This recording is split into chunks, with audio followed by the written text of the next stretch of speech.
¿Qué la que hay, mi gente? Rico.toro. So go ahead and hit that subscribe if you hadn't already. Got to get up to 1,000. Just trying to get to 1,000. That's what seems legit to me. So thank you if you have. So today I'm going to talk to you about two different gangster chicas, is what I call them. But gangster in a good way, no negative stuff. You know, just two from different time periods that I've had the opportunity to, I'll say, befriend and know a little bit, that just are unbelievably real in how they move and what they do in comparison to a lot of, what we're used to with, that come along with this territory. So stay tuned. Hope you enjoy.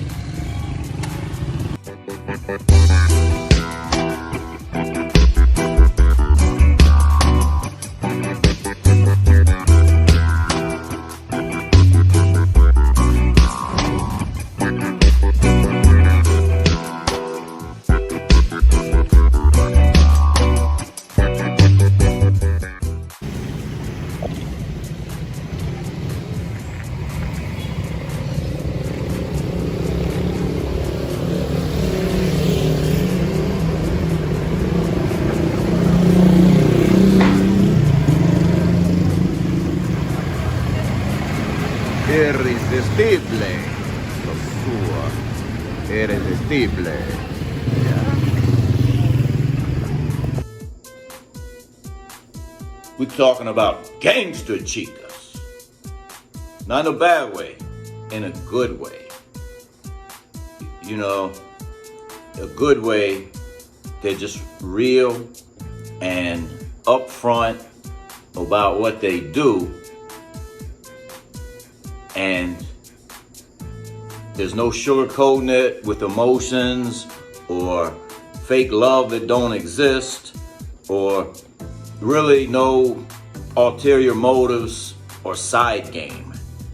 But they're really cool, good personalities. Just sometimes just unique individuals that are rare and hard to come by, especially in this game, this life that they lead. So we'll call the first one, because there's going to be two. We'll call her Una. The second one is going to be guest Dos. So Una, it was someone that I met during my first trip to the Dominican Republic. Back in 2008, she was working at Blackbeard's. My friends that brought me down here for the first time, they were already familiar with her. These two guys probably did just about anything imaginable that you could do to a woman. I'll leave it at that. But, I didn't, because of what I kind of knew or whatever, I don't know, I was just like going crazy and 4-day trip, and, I did not end up spending any time with her my first trip. Fast forward a couple of months later, 3 months later, I think, and I made it a point. She was number one on the hit list. So spent some time with her, got to know her a little bit. And my Spanish then was just sort of developing to what it is today. But she speaks a decent amount of English. So, that's how she connects well with people. So then throughout another trip or two, got to know a little further. And was sort of, texting a little bit back and forth from the States. Well, the following year, because the guys that brought me down, they were doing these annual trips. That's all they came, is once a year. So they were doing these annual trips. And so that year we decided we were going to spend a few days in Blackbeard's, a few days in Sosua. So we make the annual trip, and jokingly, when somebody was like, why don't you just fight her up to Sosua? And she was living in the capital, no longer working where we met her at that time. So I call her up and invite her up. And then, like right away, it's like she meets us. We're staying at New Garden. And, she's just, and they're pretty much like, I called her. I'm the one that kind of kept in touch with her. So she's now my responsibility is how they're looking at it. So I'm like, all right, whatever. So we have a little fun. Everybody has a little fun. And then we all go out that night. And regardless of what happened with my friends or whatever, it was decided that she's staying with me. And, I got no problem with that, because this is what I'm getting into. It's because she's just one of those girls that no matter what she does, who she does, or how she moves or whatever, you know exactly what you're getting every single time, and she's also just like, when I say she's gangster, it's like she can sit there. We were up in Classicos then. Classicos was popping then. So we're up in there and she's like basically calling shots. She's like, stay away from that dude, stay away from that girl. That dude will cut you. That girl will steal everything, including the drawers that you came home with. She was spot on. Like, my boys befriended these I think Canadian gringos that were visiting, and the gringos were hanging out on Classico, and they were getting a little friendly with these Dominican guys, just dancing, partying, whatever. And she's whispering in my ear like, this is gonna be a problem. Those goofy ass chicks, they don't know what they're getting involved in. They don't know how this works. And I wasn't even that full aware of how this works at that time. I'm thinking this was before I had really heard of Sanky Panky. So they're partying or whatever.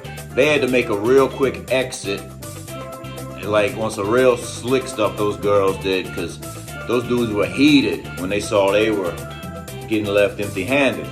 So, anyways, like I say, she just sort of had an insight or whatever. So, a year later, I'm turning 40, 2010. And just for some familiar company, I brought a friend down, a good coworker friend at the time that, down. It was his first trip, and, I called Ona to come spend my birthday with me. And, great time or whatever. Unfortunately, that was the last time I saw her, because she was the first person, and I just immediately replied no. But she was the first person to ask me for money when I was back in the States. And at that time, I was chopping it up with a lot of expats and a lot of other people, and I was going by they acted like, that's like the biggest simp move, just the biggest embarrassment to all, is to be that guy sending Western Union. And that's why I'm kind of a ball buster when it comes to that sort of thing, because those old heads, they get a bad name. They're not all perfect. They don't know anything. Their information's not always on point. But they have some of them have certain codes that they're really adamant about following. And to each his own, but I respect some of their codes. Not all of them, because some of them, they're just faking it really well, and deep down they're simps too. So I just said no, and then never messaged her again. So it was a matter of principle. So, we'll get into numero dos. Just a sec. I'm gonna tell y'all about GANGSTA Chica Dos in a minute. Last night was the first time, probably since like November. I can't even remember exactly, that I stepped in Omdi, and that's just because I was in the area at Jabalí Bar, and a friend of mine, Gio, that I met through Cortez in Puerto Plata, he's been in Sosua now, or in the country, like 2 months. You know, doesn't speak the language. He's from Australia, lived in New York several years. But anyways, he had never, all this time, he had never been in Omdi. So since we were close by, he was a little curious to check it out. And it's partially relevant to Dos. I'll tell you about it in a second.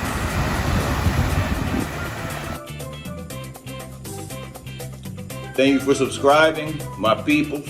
If you have not already done so, hit that subscribe, please. Hit some of those thumbs up, y'all. Show some love. So, GANGSTA Chica numero dos.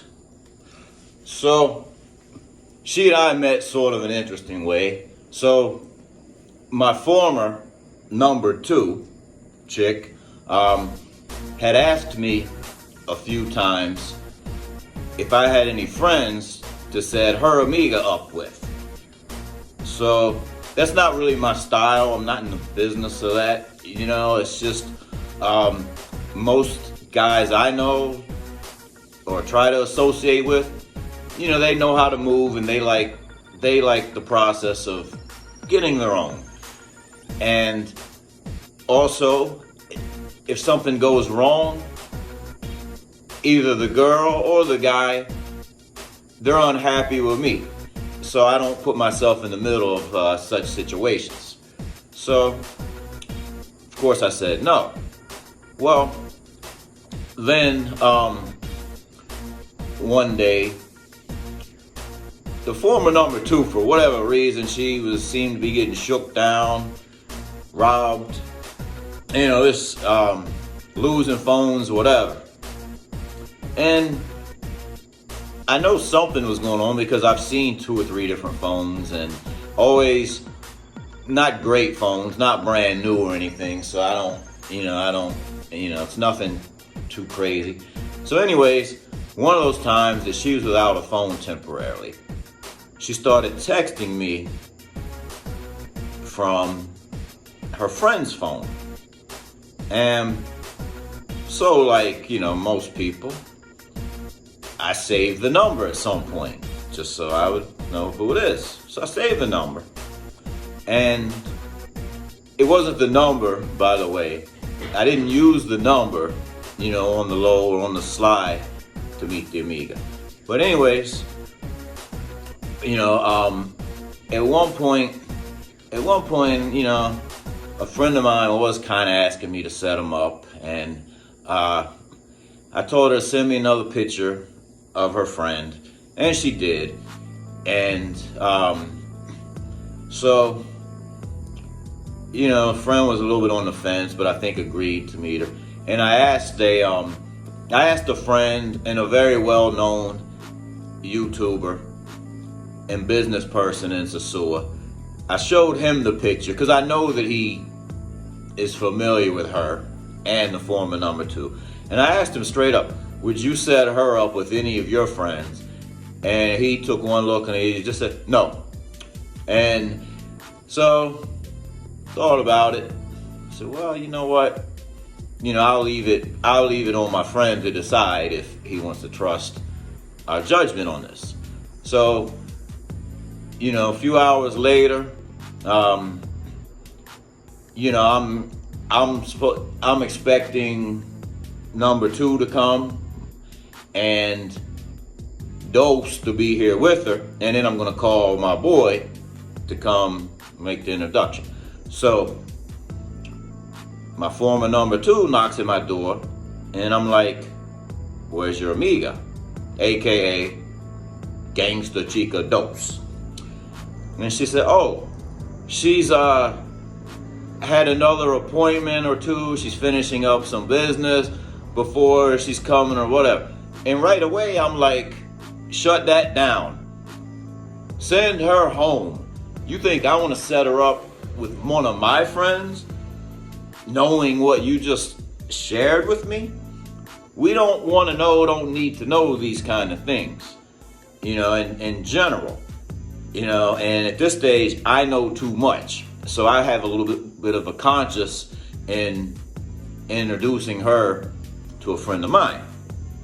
Well, fast forward a little time later, and I'm in Envy one night. This was probably, oh man, I don't know, 7-8 months ago, give or take. You know, I'm really bad with the time, this whole pandemic thing. So, however many months back it was, I'm in Envy one night, and I get approached, and she introduces herself. Hi, I'm Gangsta Chica Dose. So, okay, you know, encantado de conocerte. So, you know, and then, you know, so she knew me. She had, I guess, saw my picture or whatever, WhatsApp status or something. So, or the former number 2 had showed it. So, anyways, we just start talking a little bit.